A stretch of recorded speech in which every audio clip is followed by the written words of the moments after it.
Pinanonood ko yung video ni Vico Soto, yung mga ginagawa nila, yung sa Pasig Today ba yun? Pinanonood ko yun. Nakakatuwa naman tong batan to na may future, ka nga. Hindi perpekto, hindi ko sinasabing perpekto si Vico Soto, Hindi siya perpekto. Sigurado ko dahil bagong bagong mayor. Naturalmente nagkakamali-mali. Pero you can see the heart, 'di ba, nung tao na maayos. Hindi namumulitika as of now. Sana, kaya nga alam mo, Vico Soto, if I were you, you're not me. If I were you, wag ka na muna sumali sa politika. Kasi natawa ako dito Ganito kadumi ang politika sa Pasig. Eto hindi ko po kinakampihan si Vico Soto. Mga tanga na naman dyan. O di ba dilawan niya si Vico Soto? Bakit mo kinakampihan si Vico Soto? Yung mga bata dyan, yung mga ganyan, yung mga barang yung mga immature na vlogger. Bakit mo kinakampihan si Vico Soto? Di ba pinklawan yan? Hindi, kasi natawa ko dito. Tingnan nyo. Sumugod sa Pasig City Hall ang mga rallyista na kumokontra raw sa 9 bilyong pisong bagong City Hall na balak ipatayo. Pero nang harapin sila ni Pasig City Mayor Vico Soto na bistong ang mga nagrereklamo hindi naman pala taga Pasig. Nasa frontline ng balitang yan, si Ria Fernandez. Tayo sa Pasig, transparent tayo. Kinompronta ni Pasig Mayor Vico Soto ang mga nagprotesta kahapon sa harap ng Pasig City Hall. Ang inirereklamo ng mga rallyista ay ang planong pagtatayo ng bagong City Hall na nagkakahalaga ng 9 bilyong piso. Pero nang kausapin ng alkalde ang nagprotesta, nabuking na hindi naman pala taga Pasig ang mga nagrereklamo. Sino galing sa QC? Taas ang kamay. Kami po. Hindi po kami mga taga-Pasig. Taga-Commonwealth po kami sa Manggahan. Kasi kumukuha ng mga realista Dalawang pinagkukuha ng realista Alam mo ba kung saan? Sa Manggahan, yung sa may Commonwealth dyan. Marami dyan. At saka dyan sa Tondo. And mga nagpunta dito, mga taga-QC. QC, taas kamay, QC! QC! Mga taga-QC po sila. Ang linaw nung tanong ni sino mga taga-QC? Inulit-ulit pa, QC! Tapos nagpo-protesta sa Pasig, Sino ba kalaban mo? Dito, Vico Soto. Ang dumi maglaro, Sino kalaban mo? Di ko kilala kung sino kalaban ni Vico Soto dito, Bakak ba yung kalaban mo dyan? Ang dumi maglaro, ng politika. Sa kabila niyan, bukas daw si Mayor Vico na sagutin ang mga tanong ng mga nagprotesta. Tama lang po na magtanong ang mga kabayan. Pero Tapos nagpa-selfie na lang, huwag po sana na dahil sa masamang politika. Yun nga lang, nauwi lang ito sa tila meet and greet sa alkalde. Lahat ng transaction natin, pwede natin sagutin. Kahit anong tanong po, pwede natin sagutin. Pwede mo magpa-picture? Sige po, pwede rin. Nagpa-picture pa? Tangin na yan. Naging meet and greet yung rally. Kung sino man yung nag-utos dito. Mga demonyo kayo. Hindi, sa totoo lang natatawa ako dito Ako, sabi ko nga sa inyo, marami kong pinanonood ko yung video ni Vico Soto yung mga ginagawa nila, yung sa Pasig Today ba yun? Pinanonood ko yun. Nakakatuwa naman tong batan to na may future, ka nga. Hindi perpekto, hindi ko sinasabing perpekto si Vico Soto Hindi siya perpekto. Sigurado ko dahil bagong mayor. Naturalmente nagkakamali-mali. Pero you can see the heart, 'di ba, nung tao na maayos. Hindi namumulitika as of now. Sana, kaya nga alam mo, Vico Soto, if I were you, you're not me. If I were you, wag ka na muna sumali sa politika. Sa politika ng Pink, sa politika ng Duterte, sa politika ng Marcos. Wag ka na muna sumali. Stick on Pasig, pagandahin mo yung Pasig kasi maganda yung simulain mo, 'di ba? Maganda yung simulain mo, maganda yung naayos mo diyan sa lugar nyo. Nakikita ko sa video yung mga bali-balita. At honest ka, and higit sa lahat, you have the fear of God sa buhay mo. So, ibig sabihin, manatili kang may takot sa Diyos at ipagpatuloy mo yung pagsisilbi sa taong bayan. That's your priority. Sabi nga nila, be an audience of one. That's God alone. So, kahit anong mangyari, yun lang ang gawin mo. Magsilbi ka lang sa taong bayan. Walang politika muna. Tingnan mo, dadaling ka niyan somewhere. Yung mga kalaban mo, mabubuking at mabubuking. Tulad niyan, di ba? Nabuking. Ganyan na ganyan din yung mga nagrarally sa mga tanso eh. Yung mga nagrarally sa tanso. Naalala nyo? Walang alam.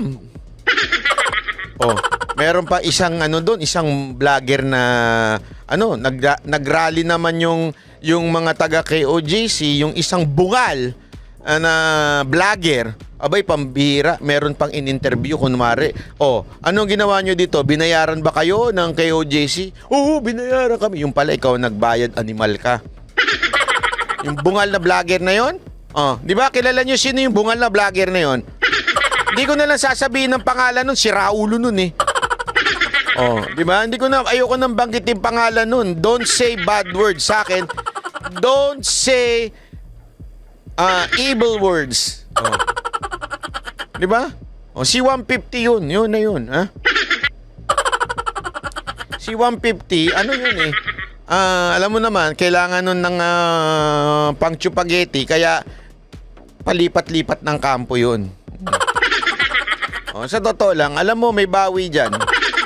Maniwala ka sa akin, in the future may bawi yan. O, pasok ka ng pasok sa hindi dapat pinapasukan. Putangin. Sabi ko sa'yo, may bawi yan. Hindi, totoo, may bawi yan. Hindi kasi nilikha tayo na sa tamang nature. Ika nga. Nung lumabas tayo, dalawa lang yan. Tayong mga tao, medyo Makati.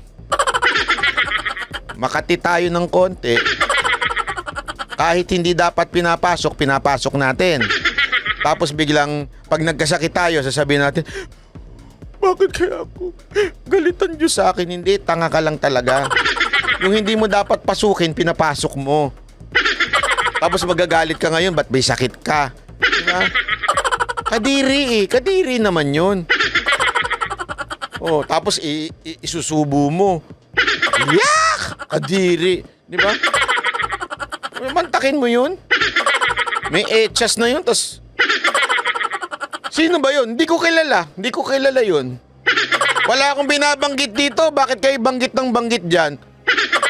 Wala akong binabanggit dito, ha. Pangkalahatan yung komento ko, ha. Tuloy. Hinala ng alkalde, hinakot lang ang mga rallyista pero walang binanggit na pangalan si Mayor Vico kung sino ang nasa likod nito. Dapat Mismo binanggit ang mga mo. rallyista naman, umaming hindi nila alam kung bakit sila nasa Pasig. Hindi nila alam kung ba't sila nasa Pasig. Mula Quezon City, no? Medyo malayo-layo yun, ha. Totoo lang tama lang talaga kami. Hindi nyo alam ba't kayo nandito? Hindi namin wala kaming idea. Promise. Tapos sinabi, pupunta lang daw kami dito. Namin talaga yung si Mayor. Tinawag ni Mayor Vico na dirty tactics ang nangyari. Pero galing nito ni Vico Soto, nakakabilib, ha. Hindi niya pinangalanan yung mayor na kalaban. Dapat pinangalanan mo, eh. Tingin niya, isang political group ang nasa likod ng paghahakot ng mga tao. Meron ako alam. Gusto niyo ikwento ko? Hindi. Gusto niyo ba ikwento ko? May kikwento ako dito. Magpapaka-honest ako sa inyo. Sabi nga ni Coach Oli, in all honesty, putang ina, may all honesty si Coach Oli, ha? Lupit. In all honesty. Walang biro. Gusto niyo ikwento ko? Sige na, pilitin niyo naman ako. Para naman may lumalambing sa akin, ha? Sige na, banat pa. Sige na. Banat ba? Sige na. Oo. Kwento. Pilitin niyo naman ako. Pag napapakipot ako dito. Hindi niyo ako pinipilit. Sige na, magpapatugtog muna ako. Tapos pilitin niyo ako. Oh, kalma. Baby, kalma. Huwag mo naman akong bigyan ng dahilan para tabihan ka. Kalma. Ay, grabe. Kwento ko na. Sige na nga.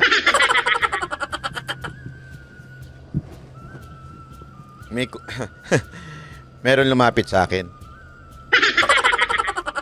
Banat bay. Meron kasi akong kaibigang kandidato. Sabi ko, sino yun? Sino yung kaibigan mo? Basta. Hindi ko muna sasabihin ko sino. Kaya lang, ang kailangan mo lang gawin, tirahin mo si Vico Soto. Sabi ko doon sa kaibigan ko, sorry, hindi ako bakla eh. Hindi ko sinasabing bakla si Vico Soto. Kaya lang, pagka tinira ko yun, lalaki yun eh. Siyempre, bawal yun, di ba? Hindi. Joke lang yun. Wala ko sinasabing bakla si Vico Soto. Uy, matinong tao yan ha. Sabi sa akin, hindi, walang biro. Meron kumukuha sa akin. Kasi kailangan ng tirador nitong ano na to eh. Kasi nag-try lang naman siya. Sabi ko, pasensya na. Ako, bumabanat ako. Pero, pas ako sa mga ganyan. Maghanap ka na lang ng iba. Meron akong kilala. Gusto mo maitim? Mataba. Madungis. Ang galing bumaboy nun. Oo. Baka mamaya kung sino na naman ang nasa isip ninyo. Porket sinabi kong mataba. Madungis. Ang sama ng ugali ninyo talaga kay Jay Guevara, no? Tsaka kay Boss Dada. Ang layo naman, di naman mga bayaran yan. Ayun naman. Hindi pa kasi kumpleto yung kwento ko, sinasabi nyo na kaagad si Jay. Sabi ko, mataba, maitim, madungis, at bayaran. Hindi naman, si Boss Dada at saka si Jay Guevara, hindi naman bayaran yan. Ang labo nyo naman, oh. Gago! Mataba, oo, pero maitim. Oo, pero hindi matungis. Hindi si TP. Hindi, ha? Hindi. Ayun! May nakahula. Yun talaga, umamin, nabayaran siya. Tirador yun. Umamin yun, nabayaran. Gusto mo, yun na lang. Hindi ko siya kilala personal, pero pwede mo naman ano sa TikTok yun, tsaka sa YouTube. Hindi, totoo. Ay, kasi, alam mo, kaya nga sabi ko, sorry hindi ako nagpapakabayani Hindi ako nagpapakabayani sa pagtanggi ko. Nagano kasi ako, sabi ko, bakit ang dumi maglaro ng mga politiko ngayon? Hindi ko nga alam. Eto hindi ko alam kung talagang ganyan na ba kalakaran noon. Kasi hindi naman ako sanay sa ganyan eh. Kasi, bagong vlogger. Hindi naman sa bagong vlogger, pero siguro, ako consider kong bagong vlogger din ako dahil 2015 nagsimula. Di ba? 2015 lang ako nagsimula, 2014, ganun. Tapos talagang naging aktibo na ako nung pandemya. Pero grabe naman, naghahanap talaga sila ng maha-hire para durugin at babuyin lang ang isang politiko. Sorry, ayoko yun. Una-una, hindi ko kilala si Vico Soto, pwede kong kagatin yun. Sabihin ko, ay okay yan, maganda yan, magkano budgetan dyan?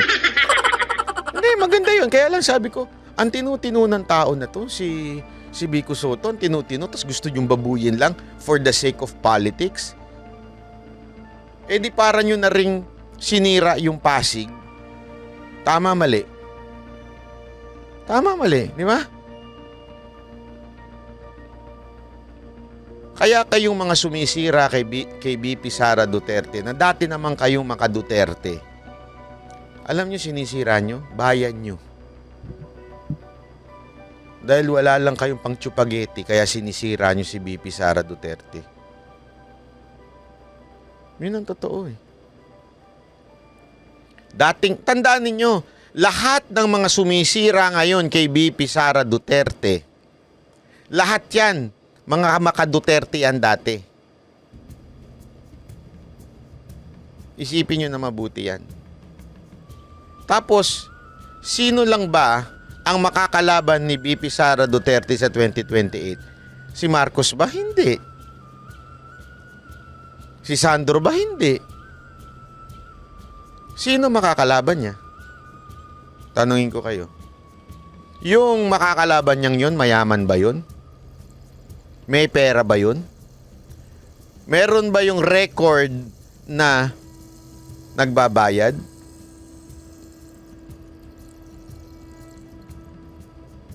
Ewan ko. Yung iba sinasabi si Tulfo, malabo naman.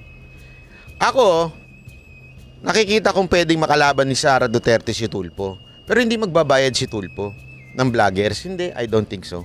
I don't think so. Bakit? Meron siyang sariling diskarte. Hindi niya kailangan ng vlogger. Ang lakas niya sa social media eh. Sobrang lakas ni Tulfo sa social media. Kaya nga nanalo senador yan eh. Hindi niya kailangan. Ngayon nga, sino lang ba nagdidepensa dyan? Pangalan nun, yung isa, hindi nagbabayad yan. Siguro, napopromote lang niya. Pero yung magbabayad, ewan ko Sa tingin ko, ngayon, wala pa naman. Wala ako naririnig eh. Si Melo Yap, kasi nga laging pinopromote ni Tulfo. Yun. At saka, alam ko, meron siyang relasyon sa programa. Hanggang ganun. At saka wala namang content si Melo Yap kung hindi si Tulfo. May mga ganung vlogger kasi. 'Di ba? So, I don't think yan. At hindi yan ang sa tingin kong tinutukoy ko. Kung sino yung nagbabayad sa mga vlogger. 'Di ba? Hindi, kayo mag-isip ng kayo mag-isip. Sino kaya sa tingin ninyo ang magbabayad ng mga vlogger? Wag naman tayong tanga. Alam na natin kung sino yun.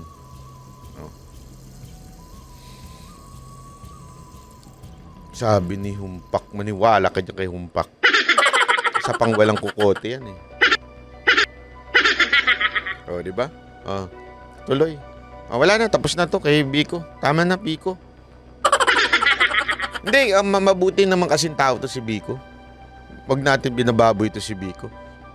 I mean, I heard a lot of things. Although, hindi pa perpekto. Vico Soto, ako ito lang. Sigurado naman makakarating sa ito at saka sa mga taga-Pasig. Isa lang ang bayad na hinihingi ko sa'yo. Isa lang. Ayusin nyo lang talaga yung mga traffic enforcer. Kasi dyan kayo lagi na bubutasan eh. Lalong-lalo na sa Ortigas. Yung buong Ortigas extension. Dami kong nakikita na mga video na yung traffic enforcer pa rin sa from EDSA sa Ortigas, di ba? Hanggang Ortigas extension. Ang dami kong nakikita na mga vlogger video na nagtatago pa rin yung mga traffic enforcer nyo. Mayor, dito ako to help you in your good governance without pay. Hindi ako humihingi, wala akong hinihinging pabor, hindi ako taga-Pasig. Just do well. Kasi we need leaders like you. Yun lang. We need leaders like you na maayos. Kaya lang, kung gusto mo akong bayaran, isa lang ang bayad na hinihingi ko. Pakiayos lang yung sa Ortigas. Kasi ang dami kong nakikita sa YouTube pa rin eh. Na nagtatago pa rin yung mga traffic enforcer dyan. Sabi ko nga pag yan, hindi kasi kawawa yung iba, biglang yung traffic enforcer nagtatago sa poste, tapos biglang gaganon. Pag ako, subukan nilang gawin sa akin, sagasaan ko talaga yan. Yung biglang susulpot para mangharang ng motor. Although wala namang kasi bago pa siya makasulpot, nalagpasan ko na siya. Gago! Mas mabilis yung takbo ng motor ko kaysa sa pagtakbo niya. Hindi, sana lang, Vico Soto, maayos mo yung mga traffic enforcer mo. Medyo may pagkaloko-loko yung mga yan eh. Yung iba dyan, dahil bumubulaga dyan. Sa may Medical City, dyan. Pagka galing kang C5, di ba, paakyat ka, at saka yung pababa, yung papuntang CCF, marami dyan. Mga dyan mga, ewan ko, nakikipagtaguan ata itong mga traffic enforcer dyan. Tuloy-tuloy ba tayo? Dami-dami pang topic natin eh. Kasi na tayo kanina eh. Ang haba nung eh. Wait lang. Ito pa. Pag-usapan pa natin to.